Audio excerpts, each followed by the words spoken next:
Assalamualaikum warahmatullahi wabarakatuh. Sahabat sejuta kisah, bagaimana dengan kabar Anda hari ini?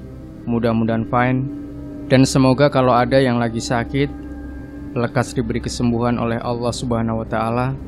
Jumpa kembali bersama kami, channel yang selalu menyuguhkan cerita-cerita misteri yang menarik untuk Anda simak. Seperti kisah kali ini yang sudah kami siapkan, berjudul Santet Sewu Dino. Kali ini saya akan menyajikan sebuah peristiwa kelam, atau bisa dibilang pengalaman mengerikan dari seseorang yang berhasil saya ulik. Sebegitu kelamnya cerita ini, sampai saya janji gak akan membocorkan lokasi dan semua yang berhubungan dengan cerita ini. Untuk itu, saya mohon kerjasamanya, dan selebihnya terima kasih sudah meluangkan waktunya.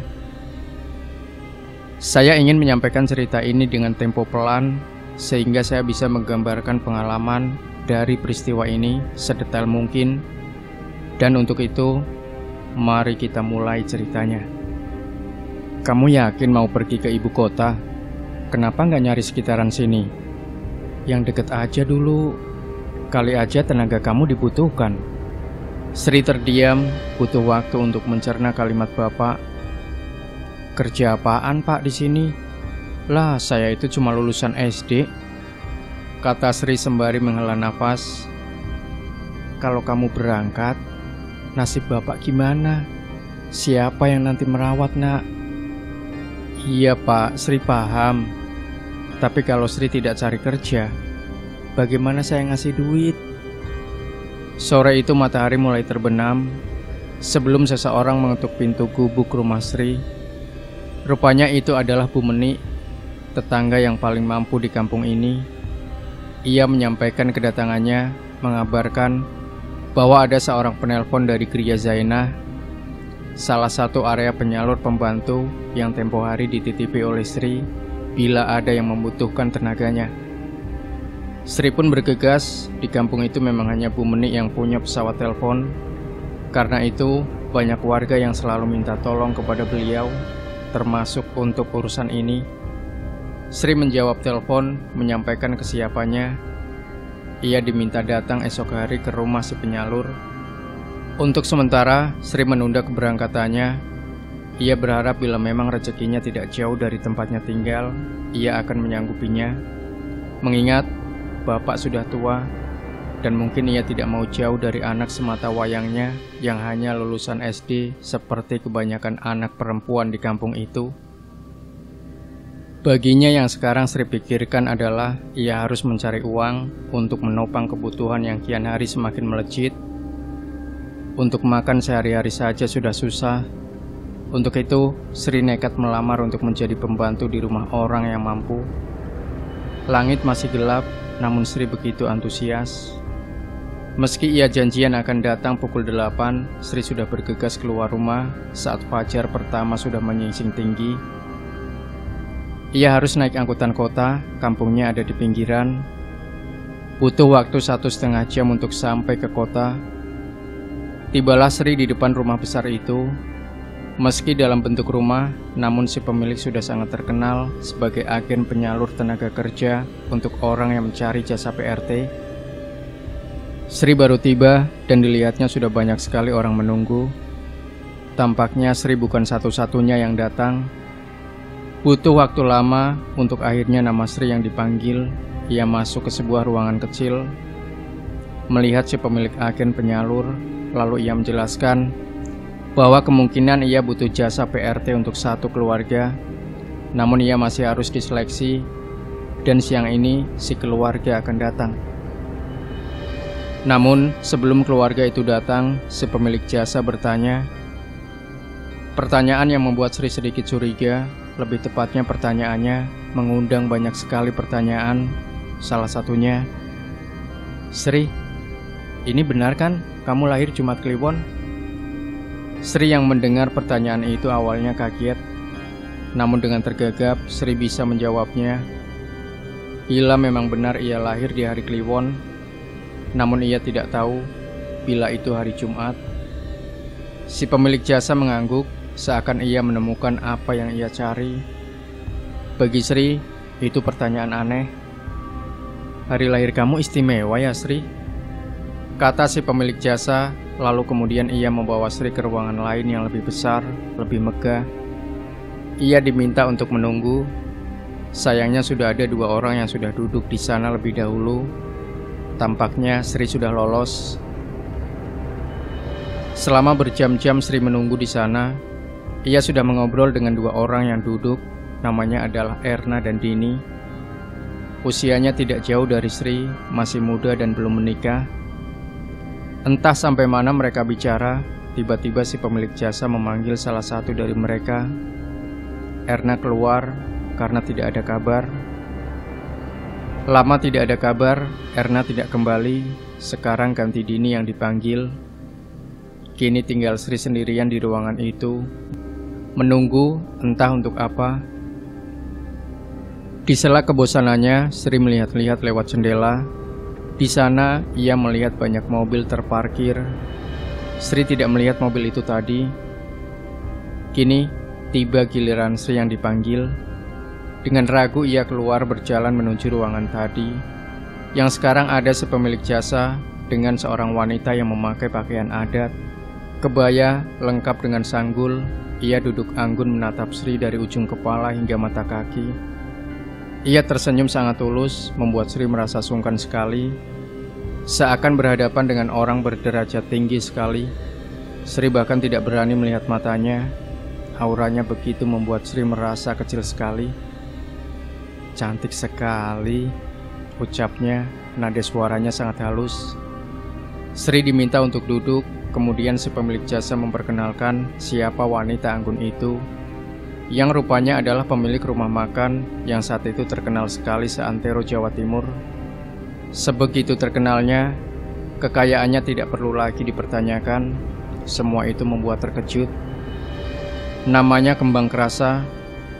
Meski itu hanya semacam gelar, namun Sri tahu arti nama itu, yang berarti bunga kerasa. Bunga yang wanginya dulu sudah melegenda sebelum ditumpas untuk menyingkirkan balak di atas Gunung Ijen saat bangsa lelembut masih mendiami tanah Jawa. Semua orang di sini tahu cerita itu. Sri hanya menunduk. Ia masih segan menatap wanita itu. "Angkat kepalamu, nak. Tidak usah takut begitu. Mbah ini sudah tua loh. Tidak perlu sehormat itu." Sri hanya mengangguk. Ia tidak membuang rasa segannya seperti yang diperintahkan. Tibalah saat Mbah Kerasa mulai mengajukan beberapa pertanyaan yang sama, mulai dari lahir, weton, penanggalan yang bahkan Sri bingung menjawabnya. Puncaknya, saat ia menyentuh tangan Sri, ia tersenyum. "Nak, kamu mau kerja sama saya?" Sri mengangguk. "Kamu minta berapa untuk gajimu dalam sebulan?" tanya Mbah Kerasa.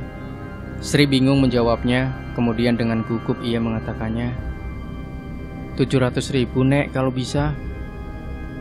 Sri sempat melirik wanita itu. Ia tetap anggun dengan senyumannya. 700.000 katanya. "Bagaimana bila setiap bulan ku kasih kamu 5 juta? Sri kaget bukan main. Gaji PRT tahun itu cuma 500.000. Sri pun setuju. Ia tidak tahu harus mengatakan apa. Bahkan ketika si wanita sudah pergi, si pemilik jasa tidak akan memungut uang sepeser pun dari Sri. Hal ini membuat serentetan kejadian ini menjadi semakin aneh. Pekerjaan macam apa yang digaji setinggi itu? Sri mulai ragu. Ia pulang menceritakan sama bapak. Namun bapak mengatakan hal yang sedari tadi dipikirkan Sri. "Firasat bapak kok buruk ya? Apa nggak usah aja cari yang lain?" Namun Sri meyakinkan bahwa ia harus kerja. Kapan lagi ia mendapat pekerjaan dengan gaji setinggi itu? Dalam hati kecil Sri, ia ingin melihat terlebih dahulu pekerjaan apa yang diberikan kepadanya. Keesokan harinya, ia pergi ke rumah Mbah Kerasa. Di sana ia melihat Erna dan Dini. Mereka sama-sama terkejut satu sama lain. Seperti sebelumnya, mereka dipanggil satu persatu hingga tiba giliran Sri. Kali ini ia melihat semua anggota keluarga Mbah Kerasa. Ada 7 orang yang kesemuanya duduk memandang Sri sama seperti sebelumnya. Mereka seperti mengamati Sri dari ujung kepala hingga mata kaki. Begini Mbak, saya mau tanya dulu, Anda setuju bekerja di sini? Karena ada larangan keras, bila Anda sudah menerimanya, larangannya tidak akan bisa dicabut. Kata seorang wanita yang lebih muda umurnya, berkisar sekitar 30-an. Larangan seperti apa ya Mbak? Sri bisa melihat gelagat aneh karena mereka saling memandang satu sama lain. Seakan pertanyaan Sri tidak perlu mereka jawab. Mbah Kerasa berdiri dari tempatnya. Ia lalu berbisik pada Sri, "Hidupmu akan terjamin bila kamu mau. Tapi saya tidak mau memaksa kalau kamu tidak mau." Tidak ada jawaban dari pertanyaan Sri. Namun Sri memberi jawaban pada saat itu juga. "Iya, saya mau." Sri pun melangkah pergi. Ia menemui Dini dan Erna. Rupanya mereka semua diterima bekerja di sini. Di sini adalah pertanyaan yang akan membuat mereka kebingungan, terutama saat malam mereka tiba. Malam itu, ketika mereka semua sudah datang di rumah ini, tampak Mbah Kerasa sudah menunggu bersama anggota keluarga lain.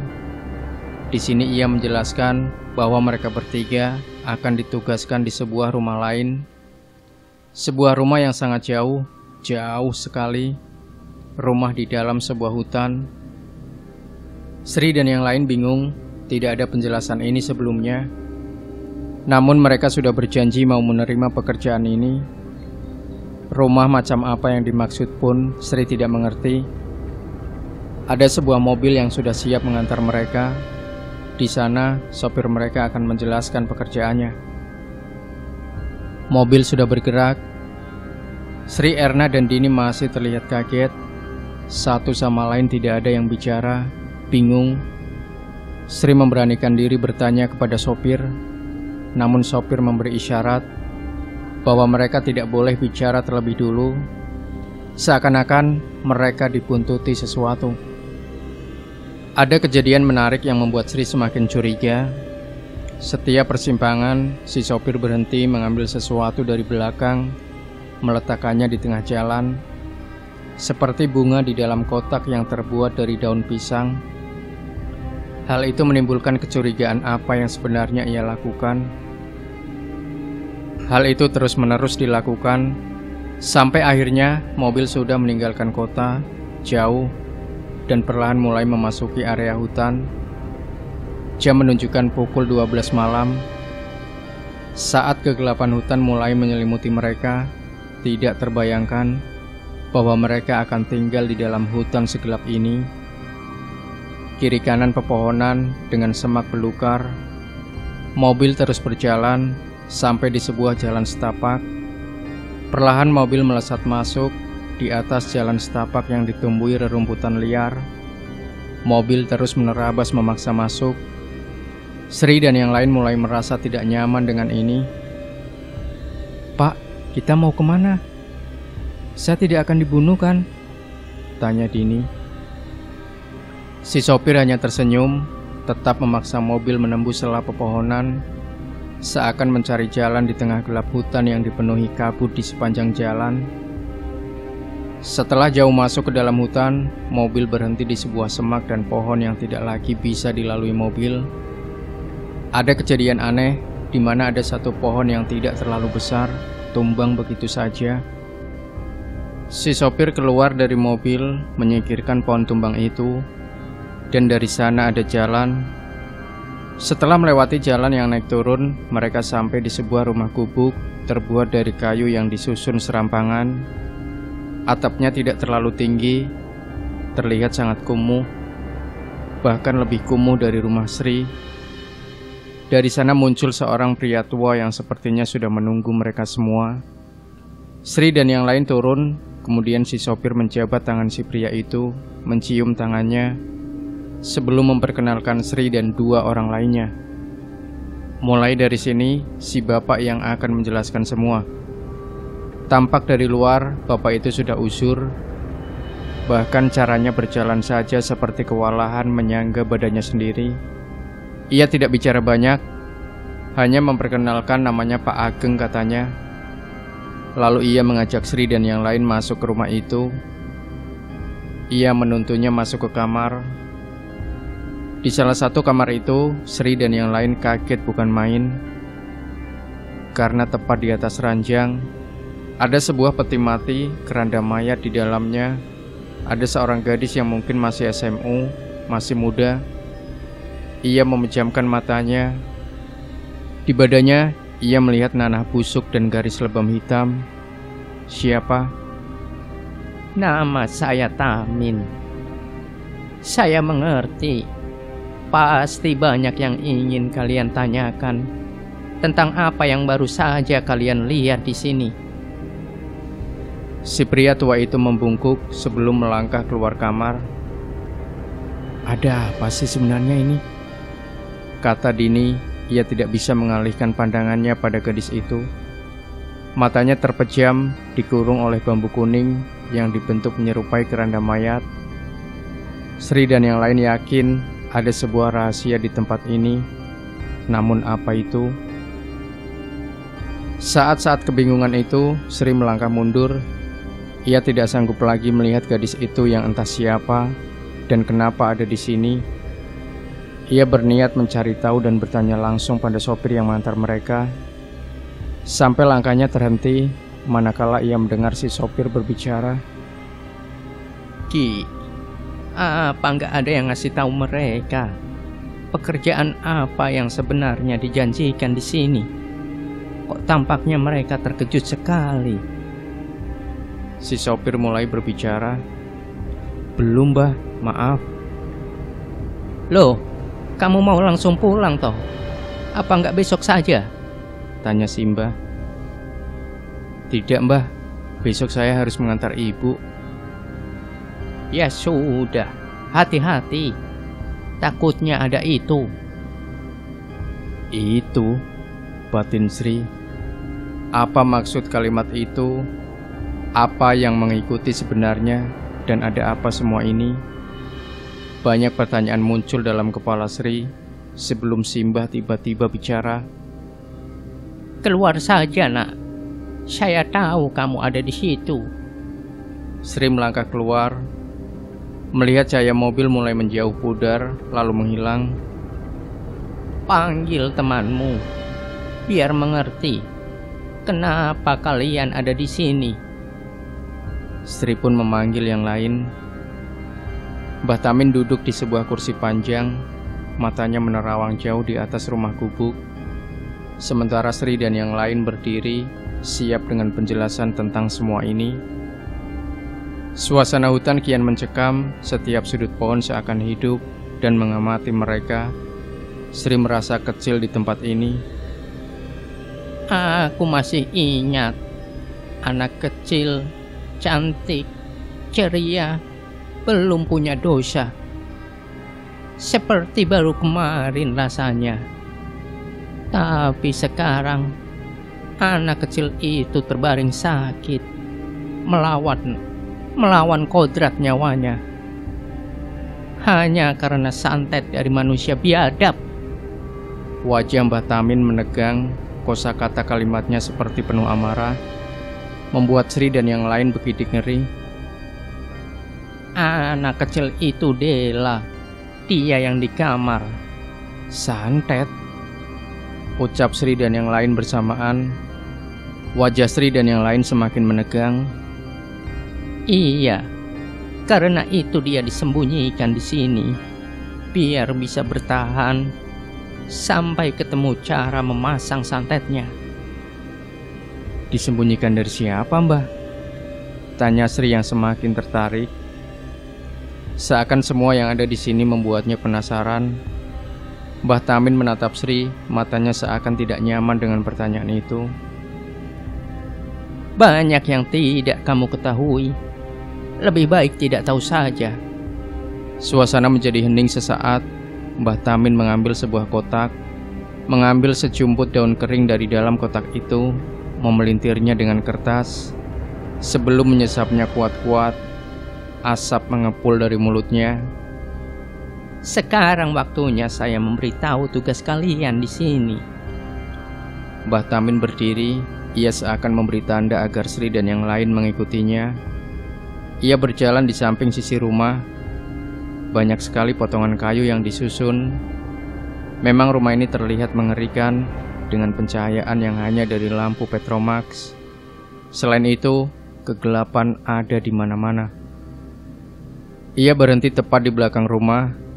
Ada sebuah pagar bambu di mana di dalamnya ada sebuah sumur. Di sana tempat untuk mandi dan tempat untuk mengambil air untuk kebutuhan hidup selama tinggal di sini, termasuk untuk basuh Sudodela yang terbaring tak bergerak. Hanya Sri yang berinisiatif bertanya, terutama ketika soal memandikan itu. Entah apa dan kenapa, Sri seakan tahu cara memandikannya pasti tidak sama seperti cara memandikan orang biasa. Hal itu membuat Mbah Tamin tersenyum, seakan mempersingkat penjelasan beliau tentang ini semua. Iya, cara memandikannya memang berbeda. Ada tata caranya. Salah satunya bunga 7 rupa. Mbah Tamin menunjuk sebuah tempat khusus di mana ada bunga dengan rupa berbeda diletakkan di atas tempeh. Dengan cekatan Mbah Tamin mengisi baskom dengan air, mencampurinya dengan bebungaan itu, membawanya ke kamar tempat Dela tertidur. Lalu ia melihat Sri, memanggilnya Dini dan Erna hanya untuk mengamati saja. Ia diminta mengikat tangan dan kaki Dela. Sri menuruti apa kata Mbah Tamin. Walau sebenarnya ia bingung kenapa Dela harus diikat. Setelah Sri menyelesaikan tugasnya, Mbah Tamin baru membuka keranda bambu kuning itu. Ia mulai membasuh badan Dela. Sri ikut membantu. Dan di sana Sri menemukan fakta mengejutkan lain. Perut Dela membesar seperti mengandung. Sri yang membasuhnya menatap Mbah Tamin dengan tatapan bingung dan kaget. Namun Mbah Tamin tampak mengerti apa yang ingin Sri tanyakan.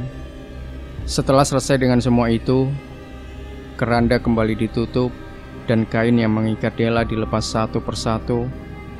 Mbah Tamin melangkah pergi. "Mbah," kata Sri mengejar Mbah Tamin. Di belakangnya ada Dini dan Erna yang tidak tahu apa yang baru Sri lihat. "Nanti saya ceritakan kalau kamu sudah siap saja," kata Mbah Tamin. "Tugas kalian mengurusi Dela." Sudah 3 hari berlalu, Sri, Dini, dan Erna bergantian mengurus Dela, mulai memandikannya, memberinya minuman. Gadis itu lebih seperti gadis yang tengah koma dibandingkan gadis yang disantet. Entah oleh siapa dan bagaimana latar ceritanya, masih terlalu awam untuk tahu, pikir Sri. Entah sudah keberapa kali Sri mendengar Erna dan Dini berbicara tentang Dela, berbicara tentang bau busuk yang keluar dari tubuhnya, sampai kalimat tidak menyenangkan lainnya saat mereka tinggal di tempat ini, dan betapa misteriusnya lelaki tua bernama Tamin itu. Sri memilih diam. Namun di luar semua itu, sebenarnya Sri sama seperti yang lain. Aroma busuk itu benar-benar mengganggunya. Selain itu, hidup di sini sangat berat. Tidak ada orang lain. Kiri kanan hanya pohon liar, seakan mereka tinggal di dunia yang berbeda. Suatu sore Mbah Tamin pamit, ia akan pergi. Ia berpesan kepada Sri dan yang lainnya untuk tetap menjalankan tugasnya dan tidak melupakan pantangan yang sudah ia ucapkan, salah satunya untuk tidak lupa mengikat Dela saat membuka keranda itu. Tidak lupa Mbah Tamin juga berpesan untuk tidak membukakan pintu pada malam ini. "Siapapun dan bagaimanapun, jangan membuka pintu," ucap Mbah Tamin sebelum ia pergi melangkah menembus pepohonan hutan. Sri yang mendengarnya merasa merinding setiap ingat pesan orang tua itu. Sri menutup pintu dan jendela, lalu pergi ke kamar. Di sana ia melihat Dini sudah tidur di sampingnya Erna, tengah meringis menahan sakit. "Kamu kenapa, Er?" tanya Sri. "Sri, aku boleh minta tolong tidak?" Minta tolong apa? Malam ini giliranku memandikan Dela. Bisa kamu gantikan? Besok ganti aku yang gantikan kamu. Awalnya Sri keberatan, namun melihat kondisi Erna, Sri setuju. Setelah menerima permintaan Erna, Sri bersiap mengambil air. Ia lupa bahwa air di gentong dapur sudah habis. Terpaksa ia membuka pintu, bersiap untuk menimba air dari sumur. Meski awalnya ragu, Sri mematung di depan pintu, lalu perlahan membukanya dan keluar. Entah perasaan tidak enak macam apa yang Sri rasakan malam ini. Lebih hening dari biasanya. Tidak terdengar suara binatang malam, seakan membawa ketakutan Sri yang selama ini ia tahan menyeruak keluar. Sri melangkah keluar, ia cepat-cepat pergi ke sumur, menimbanya, lalu kembali. Tapi dari sudut mata Sri, jauh di salah satu pohon besar di samping pagar bambu kamar mandi, Sri melihat ada wajah yang mengamati. Saat Sri menatapnya, wajah itu menghilang. Sri terdiam cukup lama, namun ia tetap melanjutkan tujuannya. Ia harus cepat melaksanakan tugasnya. Sri segera mengambil air dengan cepat. Tidak lupa matanya awas menatap sekeliling, seakan ia sedang dikejar sesuatu. Setelah semua selesai, Sri berlari dan mengunci pintu. Perasaan lega langsung dirasakan oleh Sri. Kini ia melangkah menuju kamar Dela. Sri meletakkan airnya, taburan kembang sudah ia lakukan. Kini Sri membuka keranda bambu kuning, mulai membasuh tubuh Dela dengan handuk kecil. Ia masih tertuju pada perut besarnya, yang kata Erna dihamili oleh Mbah Tamin. Namun Sri tidak percaya, ia selalu menyangkal ucapan itu. Sri terus membasuhnya hingga sampai ke tangannya yang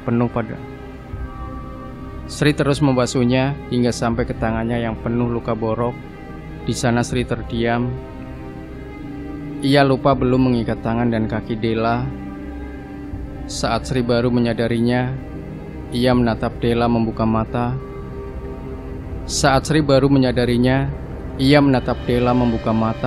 Tersenyum menyeringai, melotot menatap Sri. Kaget, Sri beringsut mundur, namun Dela mencekik leher Sri kuat-kuat. Ia mengangah menunjukkan gigi hitamnya yang membusuk. Terjadi pergulatan hebat antara Sri dan Dela. Sri hanya berusaha melepaskan cekikan Dela yang kuat sekali, membuatnya hampir meregang nyawa. "Siapa kamu, nak?" tanya Dela, suaranya berat, nyaris menyerupai suara seorang wanita tua. "Di mana ini, nak?" Sri masih mencoba melepaskan cengkeraman kuat itu, namun Dela terus menyeringai. Air liurnya menetes, matanya putih.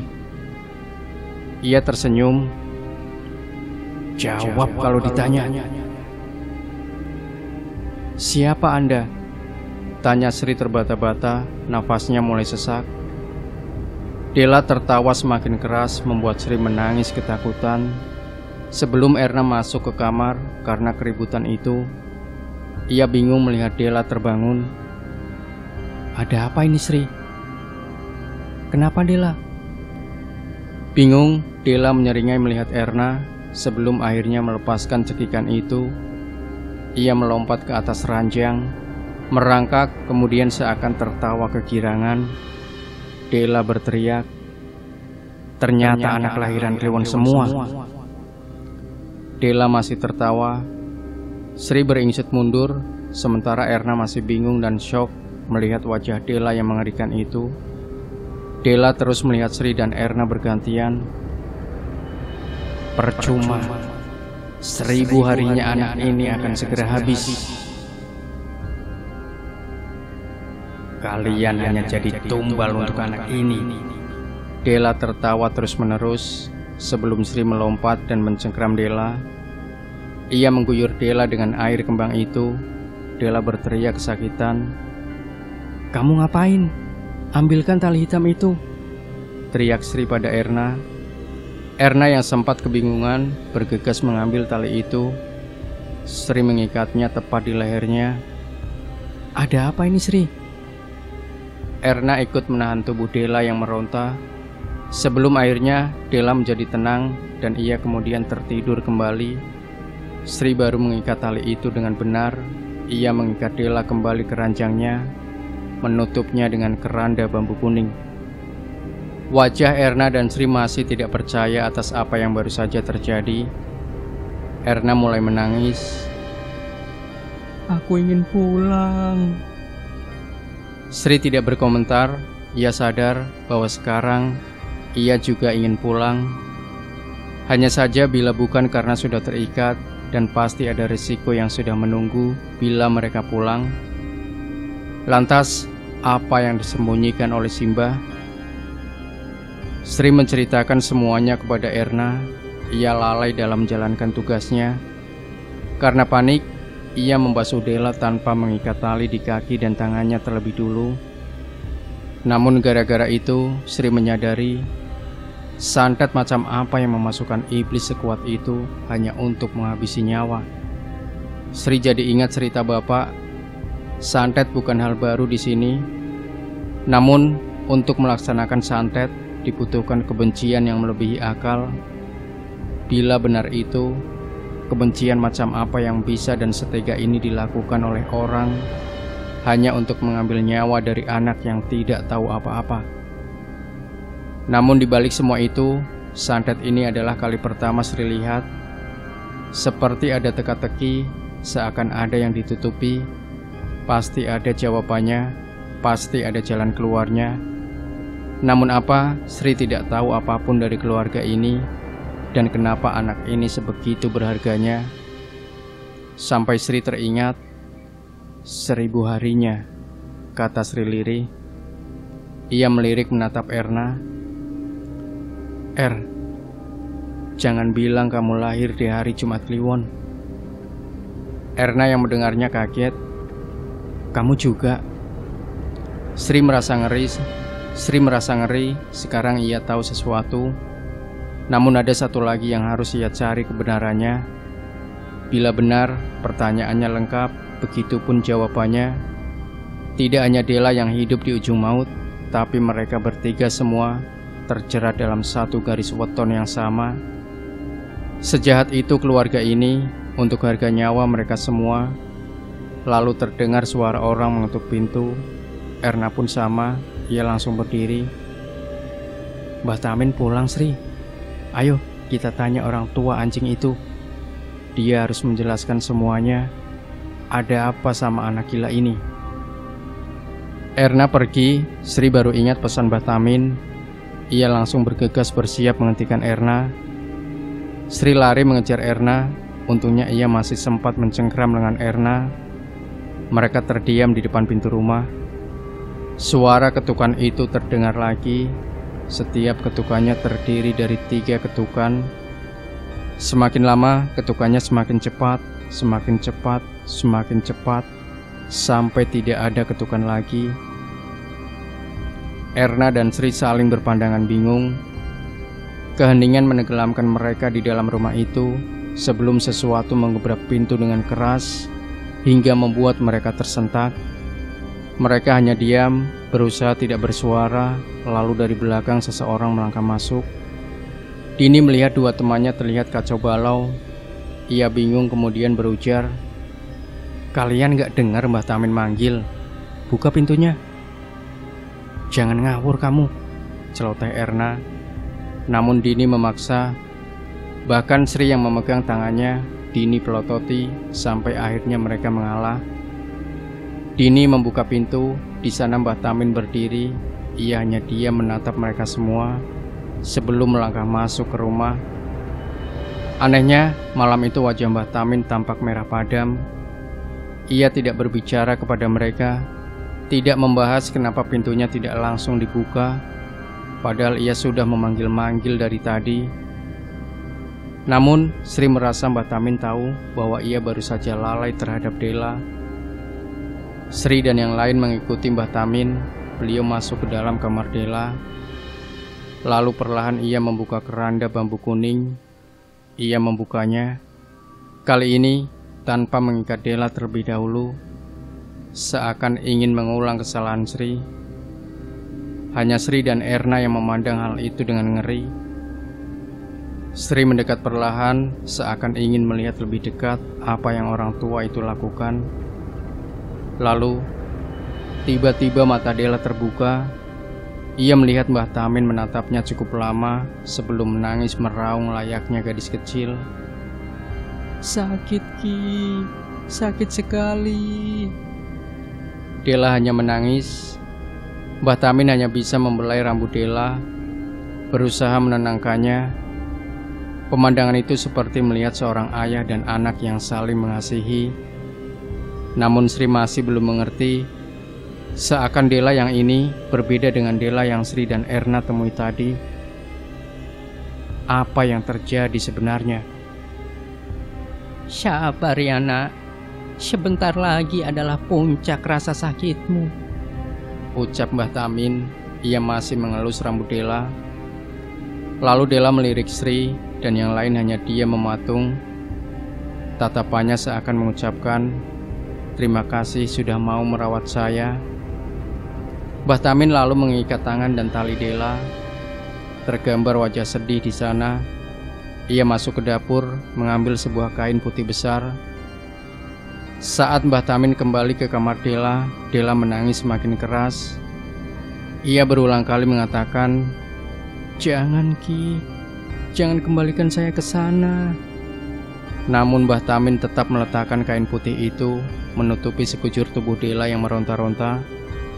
Terakhir, Mbah Tamin membakar kemenyan sebelum memegang kepala Dela, dan terdengar suara ruangan yang mengguncangkan seisi rumah itu. Sri dan Erna sempat beringsut mundur. Sosok di dalam kain itu terus meraung layaknya iblis yang Sri saksikan tadi. Kali ini Dini tampak terguncang, bingung, ada apa sebenarnya di sini. Terdengar suara marah dari dalam kain. Ia adalah wujud tadi yang Sri saksikan. "Manusia brengsek!" Mbah Tamin terus menekan kepalanya, membuat suara itu semakin menjerit marah. Setelah kurang lebih 5 menit Mbah Tamin melakukan itu, perlahan sosok itu mulai tertidur, dan Mbah Tamin membuka kain itu. Ia melihat Dela memejamkan mata. "Sri, Erna, kalian ikut saya," kata Mbah Tamin memanggil mereka. Sementara Dini tetap di kamar. Hanya dia yang belum mengerti apa yang terjadi di sini. Mbah Tamin duduk di teras rumah. Kegelapan hutan benar-benar mencekam kala itu. Sri dan Erna berdiri menunggu sebelum Mbah Tamin menunjuk sesuatu di antara pepohonan. "Kalian bisa melihatnya." "Apa ya, Mbah?" kata Sri bingung. "Kesini." Mbah Tamin menempelkan jemarinya menekan mata Sri. Sengatan ketika Mbah Tamin menekan mata Sri membuat penglihatannya memudar perlahan. Setelah mencoba memfokuskan matanya, Sri melihat lagi apa yang ditunjuk Mbah Tamin. Bagai petir di siang bolong, Sri melihat banyak sekali makhluk yang tidak bisa dia gambarkan kengeriannya. Mungkin ada ratusan atau ribuan, seakan mengepung rumah. Butuh waktu lama sampai Sri akhirnya tidak sanggup lagi melihatnya, sehingga Mbah Tamin menutup kembali penglihatan itu, mencabut sesuatu dari ubun-ubun Sri.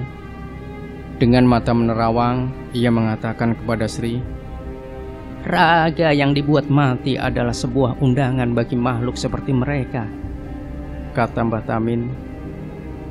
"Kamu lupa dengan perintahku. Itu sangat berbahaya. Bisa membunuh Dela. Jangan ulangi ya." Erna yang sedari diam saja ikut berbicara. "Bah, tolong kasih tahu apa yang terjadi sama Dela. Kok bisa-bisanya dia mau bunuh saya dan Sri?" Mbah Tamin duduk lagi lalu mengatakan, "Berarti kamu sudah lihat.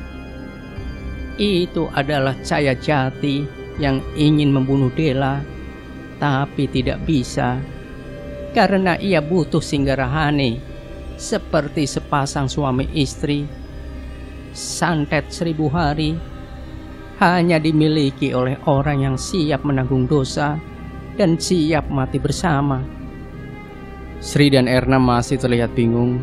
Ia tidak mengerti. Mbah Tamin menerawang jauh, menatap sisi hutan tergelap yang Sri saksikan dengan mata kepala sendiri. Mereka tidak sendirian di hutan ini. Dengan suara berat, Mbah Tamin mengatakannya, "Terlalu awal untuk mengerti ini. Intinya, ilmu santet 1000 hari adalah pembuka ritual untuk menghabisi satu garis keluarga sampai habis keseluruhannya." Setelah percakapan itu, Mbah Tamin melangkah masuk ke dalam kamar, mengunci pintunya, membiarkan semua kejadian itu meluap begitu saja. Dengan pertanyaan besar yang masih menggantung di atas pikiran Sri dan Erna. Pagi itu, sekitar pondok kabut tebal menutupi seluk-beluk hutan, membuat pandangan mata terbatas. Sejak fajar menyingsing, Sri dan Dini sudah ada di sumur, mencuci pakaian untuk keseharian mereka, sedangkan Erna tengah membasuh Dela di dalam kamar, sampai terdengar langkah kaki. Sri yang pertama mendengarnya. Ia berdiri untuk melihat dari jauh. Sosok hitam muncul dari balik kabut. Perawakannya familiar. Denah pondok rumah memang sederhana. Dari teras maupun kamar mandi bisa melihat keseluruhan area sekitar, sehingga sosok mendekat itu terlihat jelas. Semakin dekat sosok itu, Sri semakin yakin. Dan benar saja, ia mematung sesaat sebelum Dini ikut berdiri dan melihat. Apa yang membuat Sri tampak tercekat dalam ekspresi wajahnya, manakala ia melihat Mbah Tamin mendekat ke arah mereka dengan wajah yang letih. Ketika Mbah Tamin berdiri di depan Sri, ia serasa bertanya, apakah petuah beliau sudah dijalankan? Sri hanya diam, bibirnya gemetar. Dinilah yang berinisiatif mengambil situasi. Ia berucap lirih, "Mbah tadi malam tidak pulang toh?" Mbah Tamin yang mendengar itu tiba-tiba mengejang. Otot wajahnya mengeras, lantas memandang Sri dengan ekspresi tidak percaya. Ada kemarahan dalam tatapannya. "Bukannya kamu sudah tak kasih tahu? Jangan buka pintunya." Terjadi ketegangan dalam situasi ini, sampai tiba-tiba Mbah Tamin mencengkram leher Sri. Dini yang melihat itu panik. "Siapa yang kamu izinkan masuk? Di mana sekarang dia berada?" Dini mencoba menahan tangan Mbah Tamin. Sri hanya membuang muka. Ia sudah gemetar ketakutan. "Di kamar Anda, Mbah. Dia masuk ke situ," ucap Dini. Mbah Tamin sempat melirik Dini dengan wajah marah sebelum bergegas masuk ke rumah. Setengah berlari seakan ingin melihatnya. Sri dan Dini ikut mengejar. Bahkan mereka sempat melihat Erna yang terdiam mematung, seakan kaget melihat Mbah Tamin muncul dari luar rumah. Padahal ia tahu betul Simbah belum keluar dari kamarnya sejak semalam masuk ke sana. Tepat ketika mereka sampai di sana, mereka melihatnya. Seseorang mengobrak-abrik kamar Mbah Tamin. Semua barang Mbah Tamin berantakan. Namun yang membuat semua orang tercengang adalah di atas ranjang tempat tidur beliau ada patek nisan dari kayu yang bertulis nama Atmojo, nama keluarga tempat mereka mengabdikan diri. Kerasa Atmojo. Cukup lama bagi Mbah Tamin memeriksa benda itu tanpa melihat Sri dan Dini. Simbah berucap, "Apa yang dia lakukan saat ada di sini semalam?"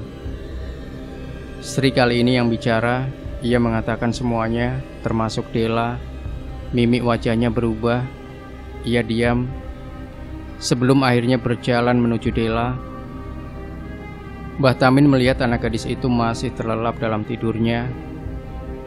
Ia membelainya layaknya anak gadisnya sendiri, sama seperti sosok yang ia lihat semalam. siapa sosok itu sebenarnya. Sri terlihat berpikir, seakan mencari tahu jawaban itu. Setelah hari itu Mbah Tamin mengatakan ia akan lebih sering keluar rumah. Pesannya sama seperti dulu, jangan bukakan pintu manakala hari sudah petang. Sri, Erna, dan Dini mengangguk, bertanda mengerti. Namun perlahan semua mulai memikirkan itu. Kemana Simbah sebenarnya? Sri, Erna, dan Dini masih melakukan tugas mereka secara bergantian, sama seperti biasanya. Sampai suatu pagi, Simbah belum juga pulang. Ini aneh. Dini dan Erna ada di sumur, mereka sedang mencuci pakaian mereka. Saat itu, Sri baru saja melaksanakan tugasnya membasuh Dela. Tidak ada yang berubah dari gadis itu. Sebenarnya, bila saja Dela tidak dijahati seperti ini, dia melihat sosok gadis muda yang cantik jelita. Tidak hanya itu, perawakannya memang layak menjadi dambaan bagi pria manapun. Namun, nasib mempermainkannya. Sri merasa bersimpati. Manakala ia selesai melaksanakan tugasnya, tiba-tiba terpecik pikiran penasaran.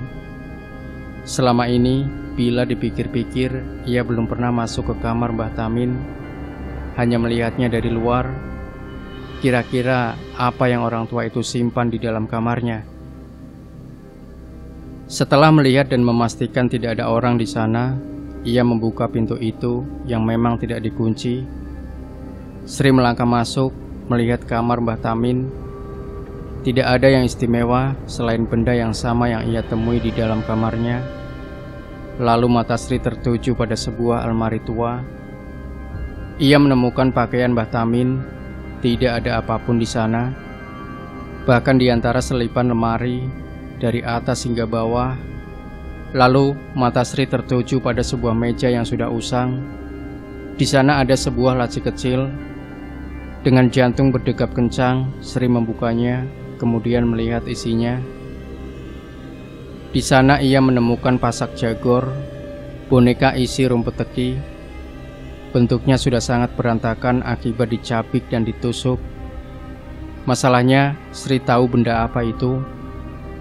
Itu adalah benda yang sering digunakan untuk media santet.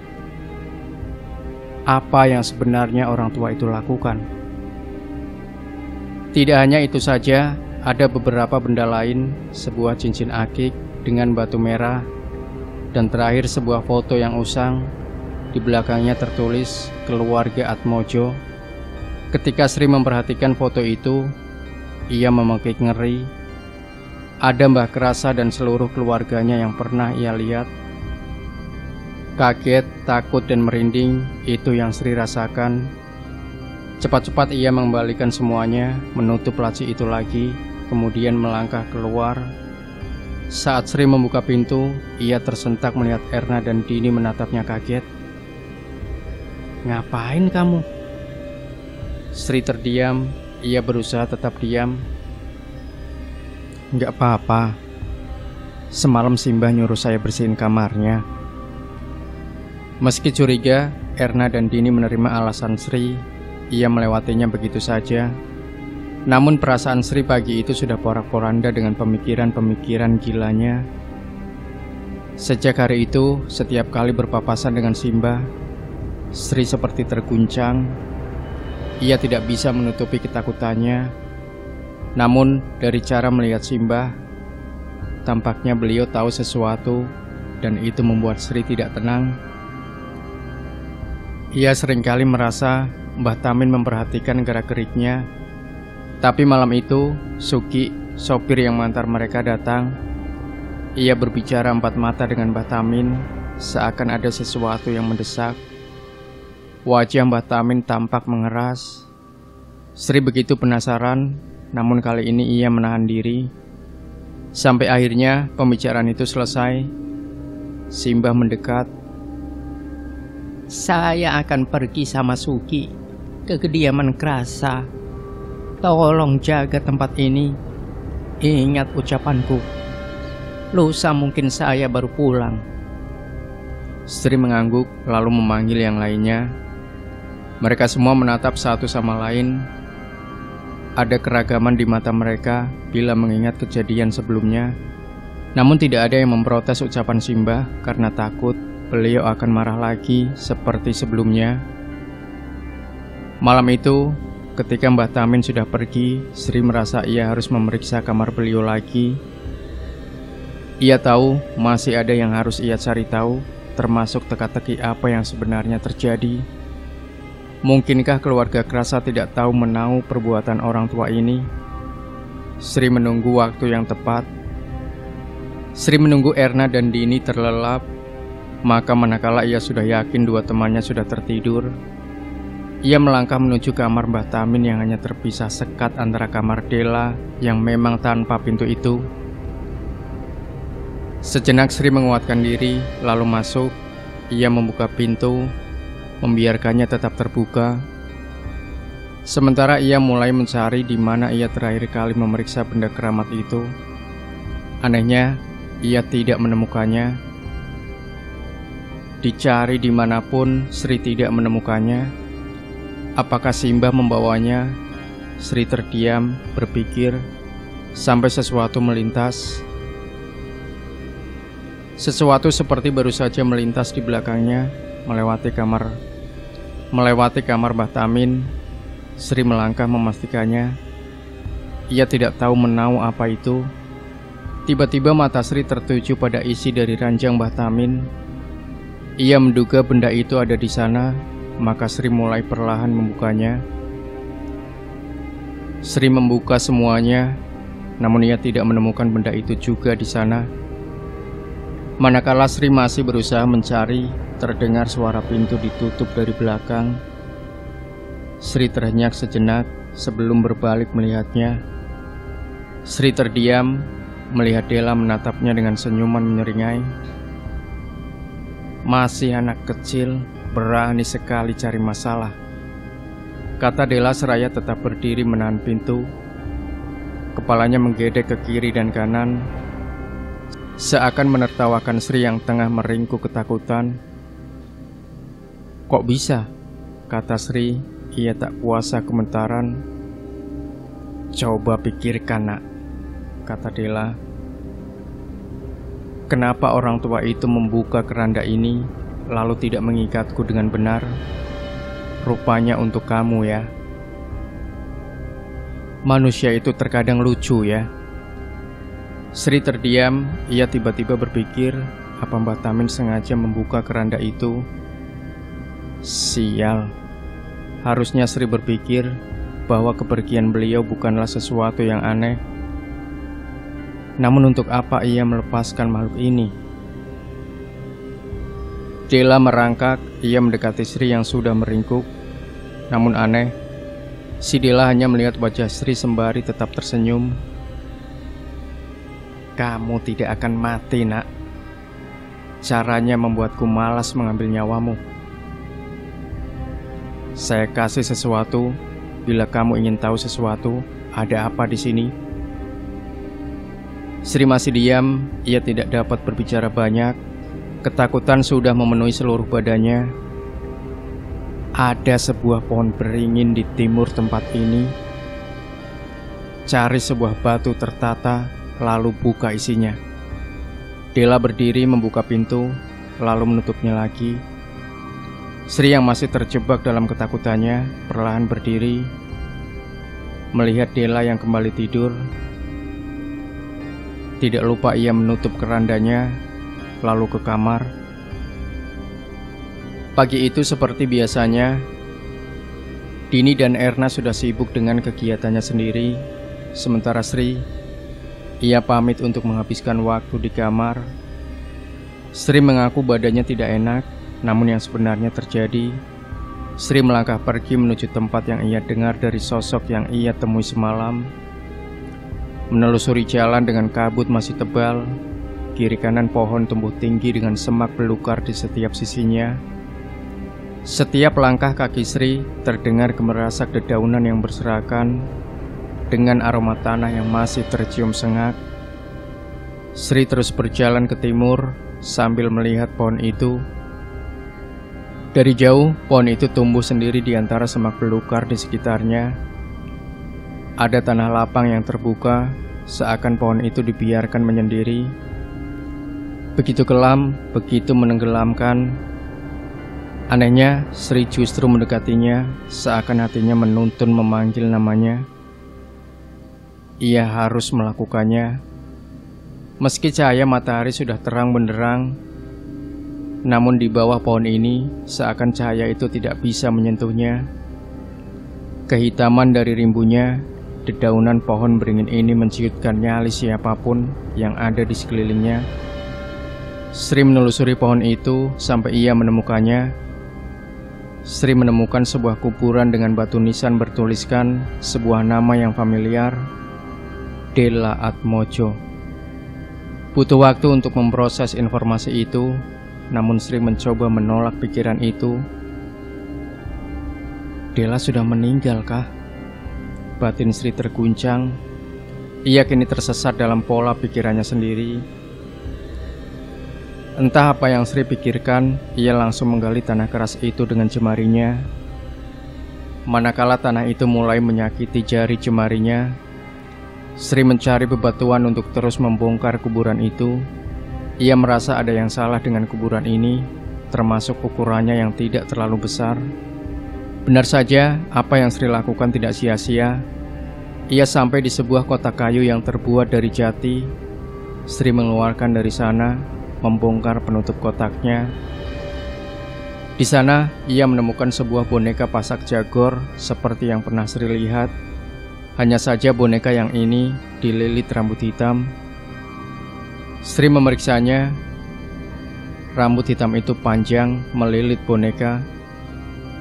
Tepat ketika akan membukanya, tiba-tiba terdengar suara tertawa cekikikan yang membuat Sri terdiam sejenak memperhatikan sekitar. Tidak ada siapapun di sana. Detik itu juga Sri meninggalkan tempat itu, membawa benda itu. Ia menyembunyikan benda itu di almarinya, lalu melanjutkan tugasnya hari itu. Erna dan Dini tidak ada yang curiga karena ia melihat Sri keluar dari kamar. Mereka membersihkan sekitaran rumah, menyelesaikan tugas mereka sebelum malam datang. Mbah Tamin belum akan pulang hari ini. Malam sudah datang, Sri ada di dapur. Ia baru saja melihat Dini mengambil air. Malam ini, tugasnya membasuh Dela di kamar, sedangkan Sri memasak untuk esok hari. Erna ada di dalam kamar, sendirian. Ketika tugas Sri selesai, ia berniat pergi ke kamar. Firasatnya tiba-tiba memburuk. Saat ia menuju ke kamar, Sri berhenti sejenak, melihat Dini yang membilas Dela. Ia melihatnya membalas tubuh anak malang itu dengan telaten. Kemudian ia lanjut ke kamarnya. Di sana Sri tercekat, melihat Erna memegang boneka itu. Tangannya tengah melepas rambut hitam itu. Saat Erna sudah melepaskan rambut yang melilit boneka, tiba-tiba terdengar suara Dini berteriak, yang spontan mengejutkan Sri dan Erna. Mereka segera melihat apa yang terjadi. Belum sampai ke kamar Dela, tiba-tiba sesosok merangkak keluar, menatap Sri dengan senyuman menyeringai. "Dela?" pekik Sri dan Erna berbarengan. Sosok Dela melihat mereka sejenak sebelum memuntahkan sesuatu di depan Sri dan Erna. "Telinga yang terpotong," kata Sri tidak percaya. Ia melihat Dini menangis di kamar, memegang salah satu daun telinganya. Sosok Dela kemudian pergi keluar. Sebelum Dela pergi keluar rumah, Sri sepintas melihat di salah satu kaki Dela masih ada satu ikatan tali hitam. Apa yang membuat Dela bisa lepas dari ikatan itu? Dini masih menangis, sementara Erna cuma bisa diam tidak mengerti. Kini mereka menatap hutan gelap itu dari sana. Mereka harus bertanggung jawab mencari Dela di tengah hutan ini, atau orang tua itu akan membunuh mereka bertiga saat ia kembali esok hari. Sri melangkah masuk ke dalam kamar, di mana ia melihat Dini masih menangis, menutupi salah satu daun telinganya. ia hanya tertunduk. "Din," tanya Sri yang hanya dijawab tangisan penuh ketakutan. Sri mendekat, melihat lebih jelas apa yang terjadi. Di sana ia melihat telinganya. Telinga Dini benar-benar tampak robek dengan darah segar masih mengalir. Dini kehilangan satu daun telinganya. Ketegangan semakin membuncah manakala Dini tiba-tiba berujar sebuah kalimat yang Sri yakini sebuah pesan. Sisa waktu 1000 hari anak ini hanya tinggal menunggu bara api padam. Sri bangkit dari tempatnya, lantas melihat Erna yang masih tampak syok. "Ayo kita cari anak itu, mumpung belum jauh." Erna yang mendengar itu lantas langsung sadar dengan lamunannya. "Apa? Cari anak itu? Malam petang seperti ini? Gila ya kamu." Sri yang mendengar itu mendekati Erna. "Kamu itu masih belum paham posisi kita ya. Gimana kalau orang itu tahu?" Sebelum Erna menjawab pertanyaan itu, ia membanting boneka itu, kemudian bertanya dengan nada keras. "Lalu, ini punya siapa? Siapa yang punya? Ini punyamu kan?" Sri terdiam, ia tidak bisa menjawab pertanyaan Erna. Ia tidak tahu menau dan bilang memang karena benda itu semua ini terjadi. Artinya memang dialah penyebab semua ini. Dengan setengah pasrah, Sri berucap, "Jaga Dini, biar aku yang cari anak itu." Sri mengambil satu lampu Petromax yang tergantung di pawon, lantas ikut keluar, menembus kegelapan hutan yang sudah memanggil sedari tadi. Baru saja keluar, Sri bisa merasakan hembusan angin dingin yang langsung menusuk tulang.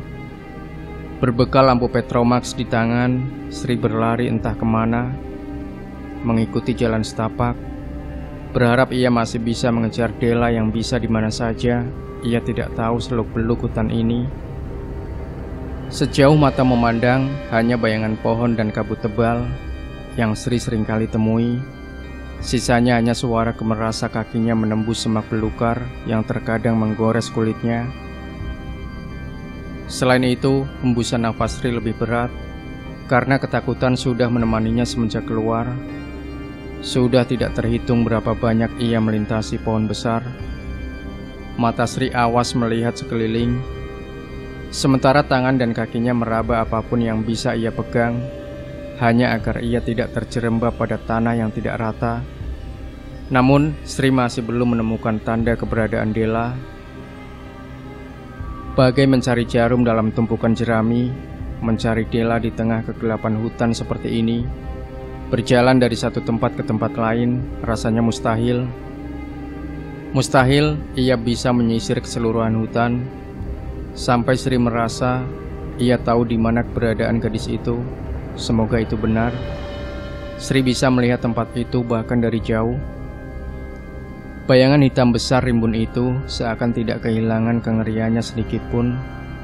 Meski kaki Sri letih menempuh jarak sejauh itu, ia mendekati pohon beringin itu, tempat di mana ia menemukan boneka itu.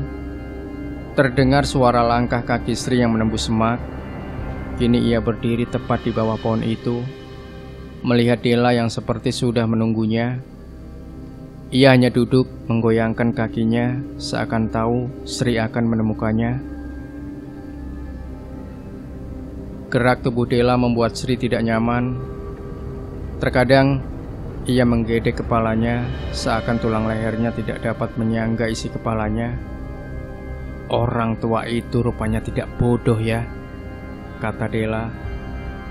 "Percuma saja, ternyata aku tidak dapat keluar dari hutan ini." Sri hanya diam, ia juga bingung harus melakukan apa. Sudah dekat waktunya, sebentar lagi. Kalimat terakhir Dela seperti memberi isyarat tentang sesuatu. Masih belum mengerti. Rambut yang dilepas temanmu, kamu pikir apa? Rambut Dela, kata Sri menebak. Sosok itu mengangguk. Terus mata Sri terbelalak mendengarnya. Kamu pikir saya sengaja menipumu kan? Masih belum mengerti juga? Erna, kata Sri. Seketika itu Dela tertawa. Ia tidak pernah melihat suara tertawa semengerikan itu. Sri kembali ke rumah tanpa Dela. Langkah kakinya berat memikirkan kemungkinan yang Sri pikirkan dari tadi. Dan saat ia masuk ke rumah, ia bisa melihat genangan darah. Sri mengikuti jejak darah itu yang berakhir di kamar mereka di sana. Ia melihat Dini menutupi wajah Erna dengan kain. Erna meninggal, Sri. Dia muntah darah. Sri bisa melihat wajah Erna, hidung dan bibirnya bersimbah darah, sama seperti patung yang Erna banting, di mana di bagian kepala si patung hancur. Sekarang ia tahu penyebab sebenarnya santet ini. Sri akhirnya menjelaskan semua kepada Dini, apa yang terjadi kepada Erna, apa yang terjadi kepada Dela, apa yang disembunyikan orang tua itu, apa yang tidak dikatakan tentang pekerjaan ini. Semuanya berujung pada pemindahan santet saja, karena mereka yang memiliki garis weton sama. Sri mengambil boneka itu, menunjukkannya kepada Dini. Boneka ini media untuk mencelakai Dela. Diikat rambut Dela sejak awal. Siapa yang berani membukanya harus siap menerima konsekuensi santetnya si Dela. Masalahnya, bila orang biasa yang melakukannya hanya mendatangkan kematian belaka. Beda lagi bila yang membuka boneka ini satu garis weton dengan Dela, yaitu kita. Bisa membunuh, bisa meringankan beban untuk Dela.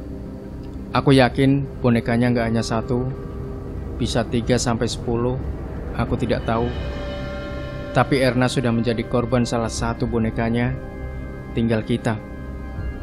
Bodohnya aku tidak mengerti kalau akhirnya Erna malah membanting bonekanya yang sudah jadi pengganti penerimaan santet itu. Jadi, bila boneka itu ikut rusak, dia juga akan menuntut balas akibat perbuatannya. Dini yang mendengar itu hanya diam, wajahnya kebingungan. Malam itu, mereka lalui dengan akhir yang tragis itu. Keesokan harinya, mobil Suki datang. Sri dan Dini sudah menunggu mereka. Mbah Tamin yang pertama keluar, diikuti Suki si sopir. Ia menggendong Dela di punggungnya, dan tampaknya Mbah Tamin dan Suki sudah tahu semuanya. Yang tidak diketahui mereka adalah Erna meninggal. Melihat hal itu, wajah Mbah Tamin merah padam. Ia tidak berbicara banyak, hanya mengatakan mereka harus membawa Erna pulang. Kematian Erna di luar perkiraan Mbah Tamin. Namun ketika Sri ingin bertanya lebih jauh tentang ini, Mbah Tamin menatapnya dingin. Tutup saja mulutmu, dasar bayi. Tidak tahu apa-apa, seenaknya sendiri ambil resiko. Itu adalah kali terakhir Sri keluar dari hutan itu. Tidak ada percakapan apapun selama di mobil. Mereka menuju kediamannya Mbah Kerasa. Sri dan Dini duduk di luar rumah. Di dalam, ia bisa melihat Mbah Kerasa tampak berbicara serius dengan Mbah Tamin. Entah apa yang mereka bicarakan, namun Sri tidak tahu lagi harus apa. Ia hanya ingin pamit saja. Namun siapkah dia dengan konsekuensi bila ia memilih pamit? Seperti halnya dirinya, Dini pun sama.